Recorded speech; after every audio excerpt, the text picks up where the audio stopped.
And now, as the BBC often says, for some balance, we move on to, from a very masculine world we've been talking about, to female athletics in the Greco-Roman world. And Yogia Tsouvala, who is professor at Illinois State, is with us, who's written extensively on several aspects of women in the Greco-Roman world, particularly in sources of history and literature, Greeks in the Roman Empire, and who is often to be found in Athens with her wonderful husband, Lee Bryce, leading summer courses at the American School of Classical Studies at Athens. Welcome.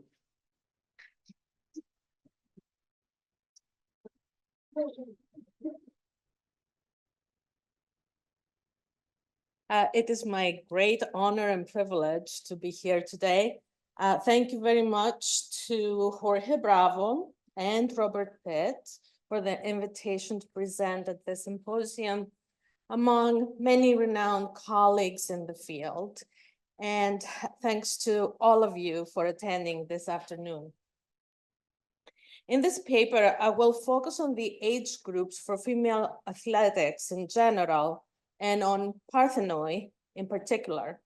While the word Parthenos and its Latin equivalent Virgo, usually translated into English as virgin, maiden, pubescent girl, or more recently, young woman, have very strong ties to the Judeo-Christian and Islamic traditions. I will argue here that the Parthenaea is a distinct group based on age and one among the three female age groups, Pedes, Parthenoi, and Graeco, associated not only with the transitional phases from childhood to adulthood, but also with their education, and athletics constitute a significant part of that education. There's a highly developed technical vocabulary for the different male age groups in Greek athletics, such as pes, ephebos, neos, aner, and several other gradations in between that mark the male transition from childhood to adulthood. Pes is usually assumed to refer to a male child, although there is an abundance of evidence that the word was used for female children as well. And of course, there is the pediscos and pediscae. Much has been written by Nigel Cannell and others presenting and attending this conference of the epheboi and neoi as an age group that participated in a Greek education that included musike and athletic training, at the end of which the young men were recognized as citizens of the polis. The gymnasium was central to the civic formation of wealthy elite citizens, and it was routinely linked with the world outside it through the culture of the civic festivals, since gymnasium activities imitate festival competitions in some ways, according to Jason Koenig. Aner, man, husband, and gune, woman or wife, both refer to the sex of the individual and to marital status, although it is also recognized that aner in the context of athletics refers to an age group, that of the adult male. Surprisingly, we do not ask whether gune also refers to an age group, that of the adult female, and there are many reasons to explain that negligence. Although chore can connote marital status and age, pubescent female, parthenos can connote marital status, sexual status, and age. She has not yet achieved the marital status of gune, since most ancient elite women were married before they were 20, and many in their early teenage years. Any young woman before that age, starting with her menarche, is a parthenos. Otherwise, she is a pes or pediscae. Furthermore, she can be pure sexually or otherwise. Parthenoi, therefore, can be translated into English both as virgin or young woman, female teenager, young female, teenage girl, girl, pubescent woman, etc.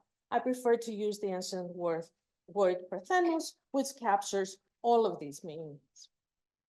In his seminal work, Sport and Society in Ancient Greece, Mark Golden laid out the 8 classes for boys, teenage boys, and men, but he did not even contemplate the idea that women athletes might have belonged to age groups. In 2005, Jason Koning, in his Athletics and Literature in the Roman Empire, wrote, quote, "There is little evidence for systematic female athletic education in the gymnasium or elsewhere to parallel the male instruction of the ephebia and the years of education surrounding it," end quote. And that, quote, "There is slightly more evidence for women competing in festivals, and this may be a sign that festival competition was felt to be less exclusively linked with the training of citizens who could play an active role in city life than with gymnastic education, but that distinction is far from conclusive," end of quote. And he goes on to add, even if female contests did take place more regularly than was one thought, the most significant point must surely be that they are mentioned so rarely in the epigraphical record. Athletic prowess and athletic education, at least as something to be publicly advertised, was nearly always strongly associated with masculine virtue. In 2012, David Potter agreed with the sentiment in The Victor's Crown, quote, "The gymnasium was the central institution for the shaping of male identity in the Greek world. There was no comparable institution for girls. In a few places, when they were young, they might have run in a foot race or at a religious festival. But girls in Greece could not be citizens, and neither could they control property unless they were the daughters of Spartan citizens. Their exclusion from the games that their brothers and future husbands would perform was a powerful symbol of their second-class status," end quote. In his revised 2014 addendum to the 1984 original article, "Racing for Hera, a girls' contest at Olympia in Nikiforos," my esteemed colleague Thomas Scanlon acknowledges that ancient evidence for the Heraia is sparse because, quote, "silence about women's festivals is typical in a society where men controlled publicity and defined women's greatest renown in terms of those whose reputation had the least circulation among males, whether for virtue or in blame," as Thucydides says. But with respect, Scanlon also maintains that athletics in ancient Greece is normally and correctly considered a male domain. Yet there are exceptional instances of young women prior to marriage participating to different degrees and in different ways in the area of a man's world. In all the regional contests, it is noteworthy that only unmarried girls could participate, and the events were seen as part of their passage to adulthood. And the instances of girls' games are much rarer than those of boys or men. Married women mostly kept to the domestic sphere, while their adult husbands were publicly active and continued to take part in athletic activities so long as they were physically able, and end quote.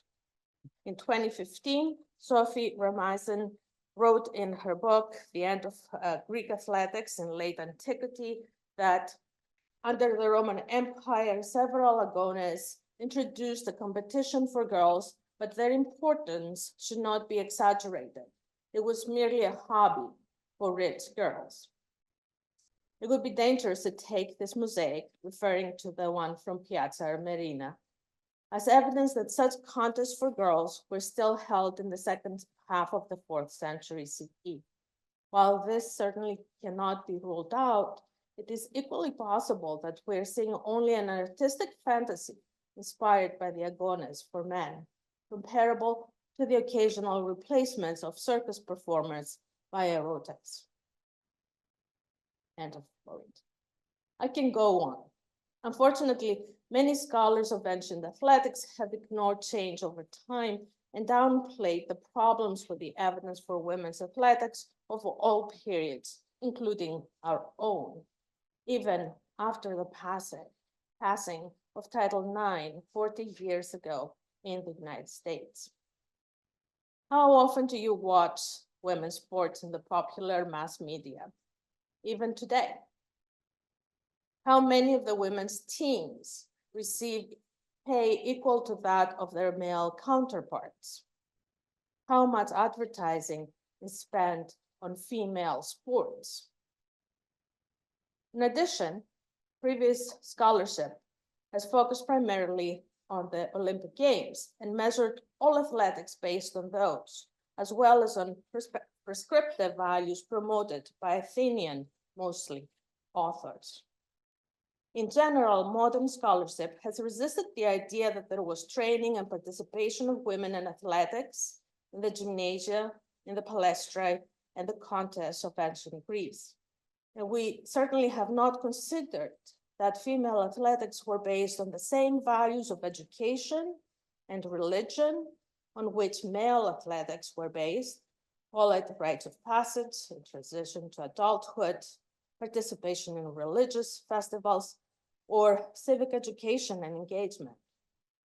Even Sparta, and it's clearly well documented, institutionalized athletic education for both sexes have been explained away as an aberration.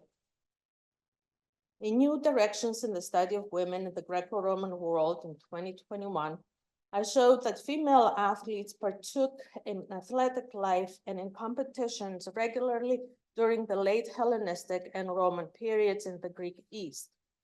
I focus on the Hellenistic and Roman periods because we have more evidence, especially epigraphic evidence from those periods. This does not mean that athleticism was not part of women's education in the archaic or classical periods, however. In fact, there are indications that there were. We cannot create generalized conclusions on women's athletics based on source silence. The sparsity of evidence can be due to several factors, including the fact that we do not have good evidence from the archaic and classical periods except from Athens. Maybe Athens is the aberration.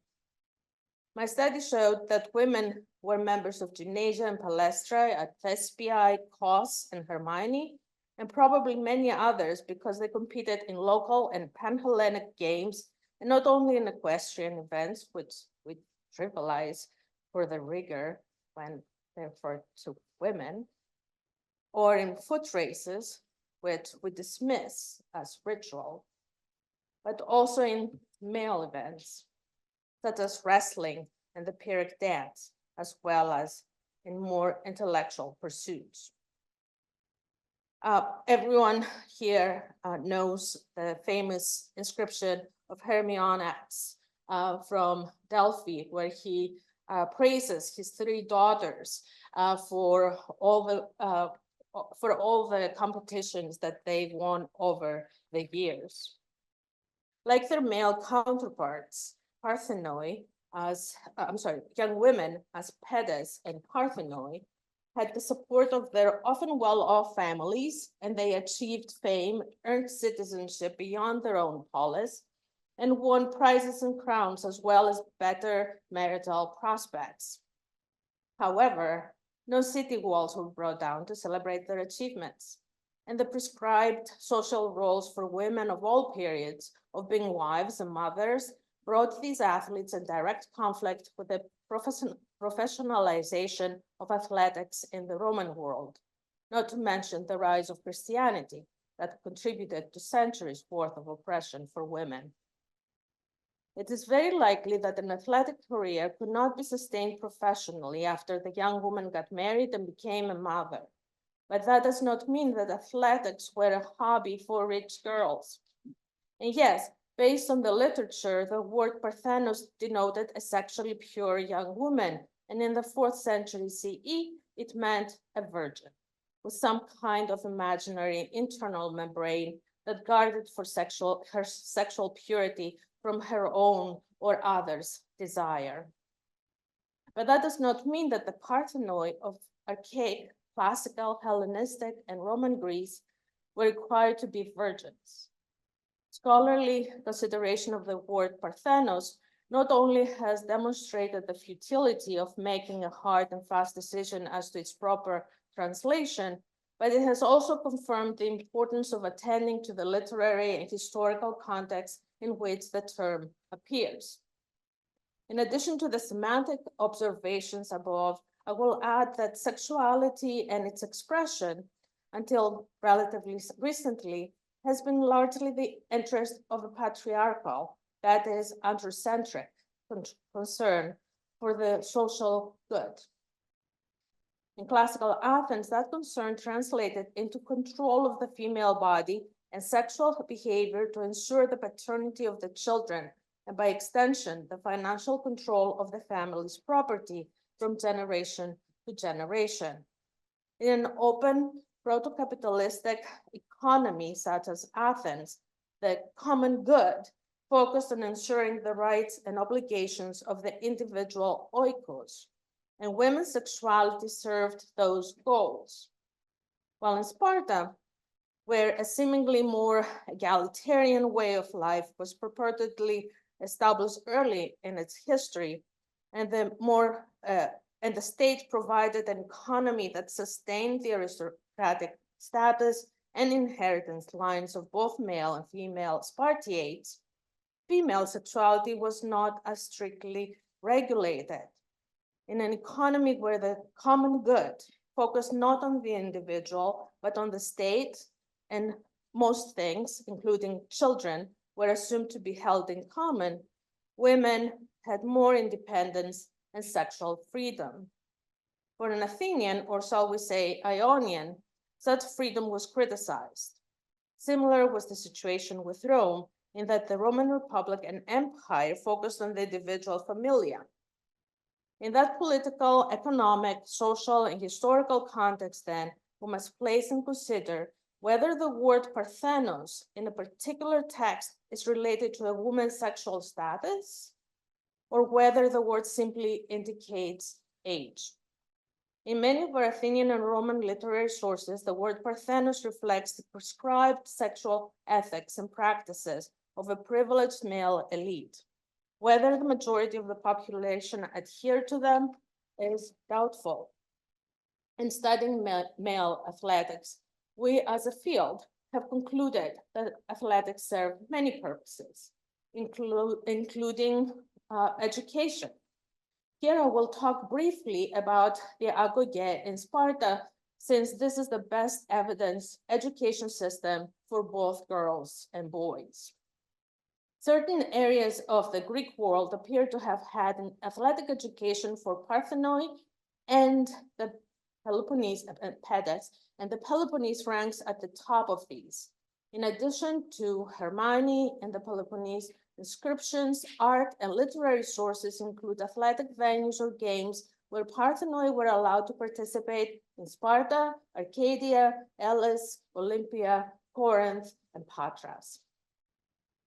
A young Arcadian woman and the most famous mythological female wrestler, hunter, and runner, for example, was Atalanta, who fought against Peleus, the Thessalian king. She is depicted on vase paintings from all historical periods, running, wrestling, and hunting, often wearing a short tunic or briefs known as the diazoma or perizoma. Of course, the most legendary female athletes in the historical period were those of Sparta. Sparta was the only city-state attested to have had a public system of education, which included musicae, literacy, dance, poetry, music, and physical education for both girls and boys in the classical period. Xenophon elaborates that Lycurgus established agones, contests of running and strength. Euripides alludes to racing and wrestling in the Andromache, and Alcman wrote a work titled Colymbosi, or female swimmers. Plato's conception of the ideal state where females exercised naked alongside males or competed naked until they were 18 or 20 years old against other females was probably based on Sparta. In the 3rd century BCE, the poet Theocritus imagines Helen as the Spartan bride of Menelaus, and her childhood friends as the chorus reminisce about their activities they shared together. One of those activities was practicing running nude and anointed, like men, they say, by the Eurotas River in Sparta. He includes a section on Spartan girls. And we, all her contemporaries, together anoint ourselves in manly fashion by the bathing places in Eurotas, and around there together, the girl is band of 4 times 60 maidens. 240 girls, of whom when matched with Helen, not one is faultless. Considering that Helen was about to get married, these young women were Parthenoi.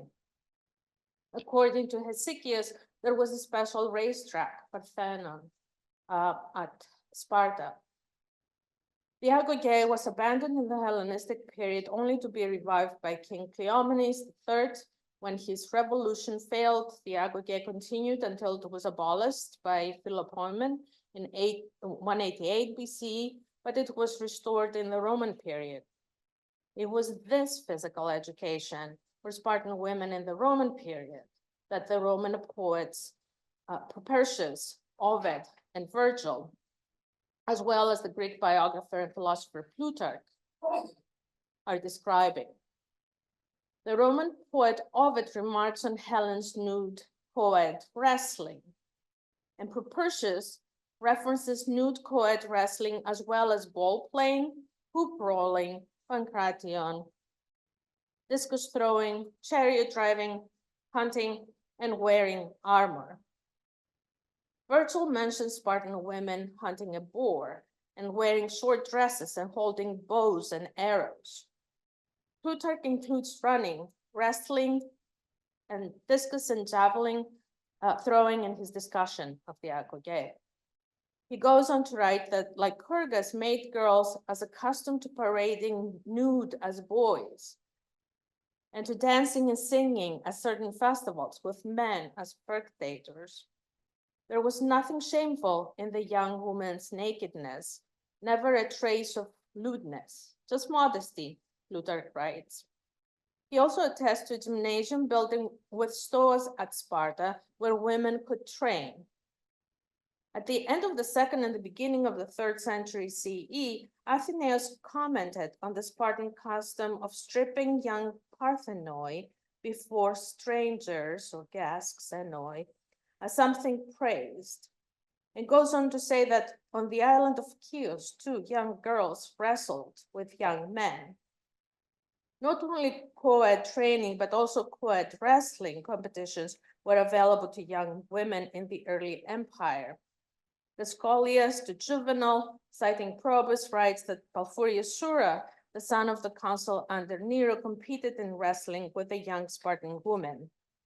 Our modern biases about gender and class might hinder our approval of respectable elite women wrestling in the nude.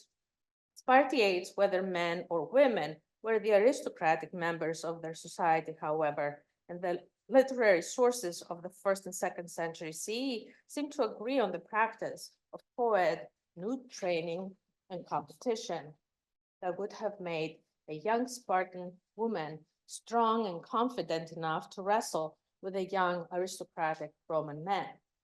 All the sports and practices mentioned in these later authors appear to be part of both the female and male physical curriculum in the Roman period.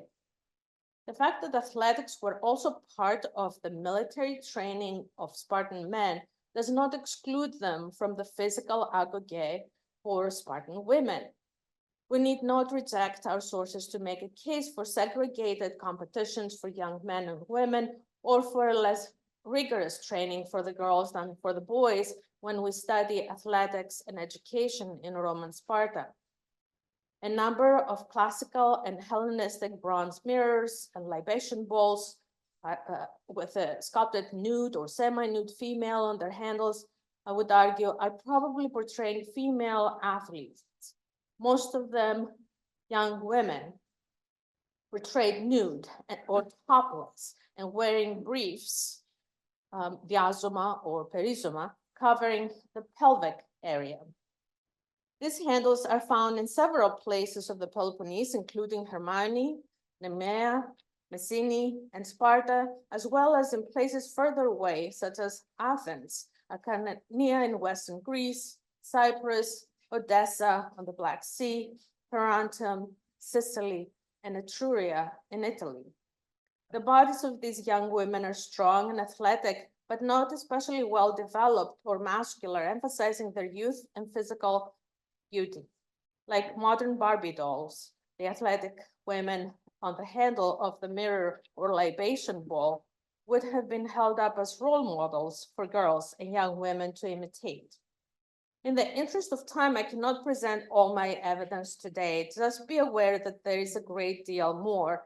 In fact, Angelos Chaniotis has collected all the evidence about the Parthenoi as an age group in the late Hellenistic and Roman periods in his article, The Age of the Parthenos. And in the interest of time, I will not go over that evidence here. This morning, Angelos Papadopoulos started us off with a definition for sport, and I'll recite it from my notes. Competition or activity needing physical effort and skill done according to rules.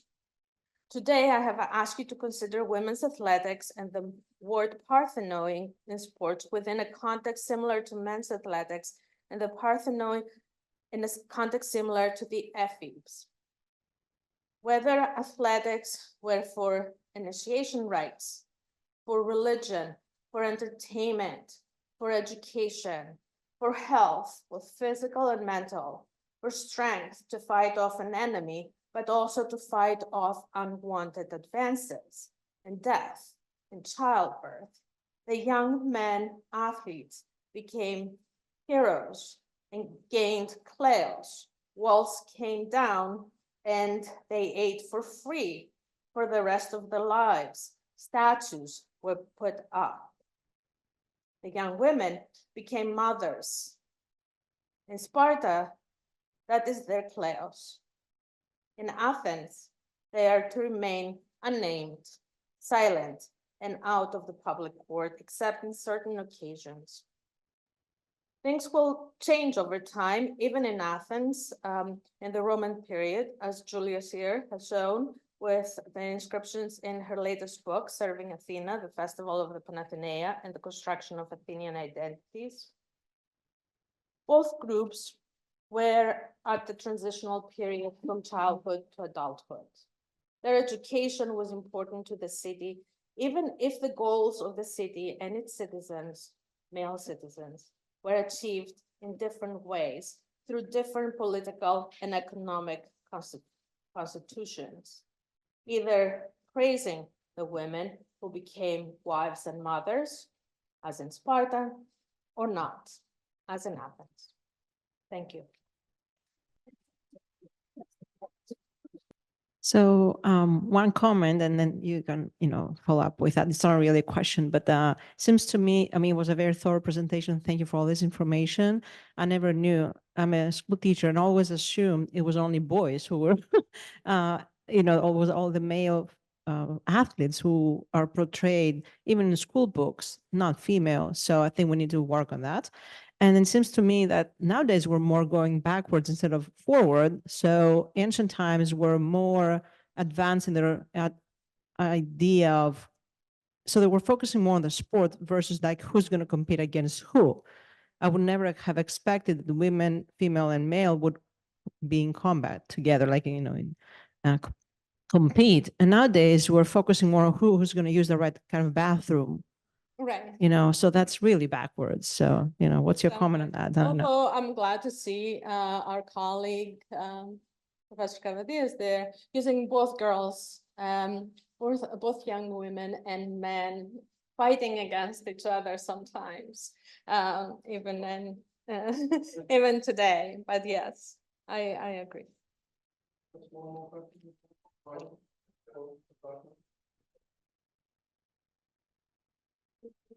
You're mentioning modern day sports, and this is not just for females or males. I mean, when you say modern day sports, because you were talking about advertising, things like that, Mhm. because when we had the definition of sports, do you see a difference when you say modern day Western American traditional sports that we should all hope that boys and girls should all have? Because again, just if you could speak to just the pure, I mean, the monetization. I mean, it's modern day sports is just, if it can get enough capture, then demands this much money. I mean, look at women's professional tennis. I think they play less sets, but make same and in some cases more money because of that. So just wondering your opinion on, the monetization and how that affects about modern day sports, that it's really just about how many eyes are on it, and that's what the sponsors are willing to put the money on it, and Yeah, and unfortunately that's it. Like, or do you? I mean, I'm saying if you agree or disagree with that. Yes, when I refer to modern sports, I'm referring to sports in the modern period, right? The modern age. Professional or not professional, for that matter. But yes, professional sports are, of course, on our TVs and in the newspapers, and they get much more coverage than female sports. It was not until I don't remember what year it was. It was just a few years ago that the only female athlete portrayed as an athlete and not as a bikini girl on Sports Illustrated cover. You know.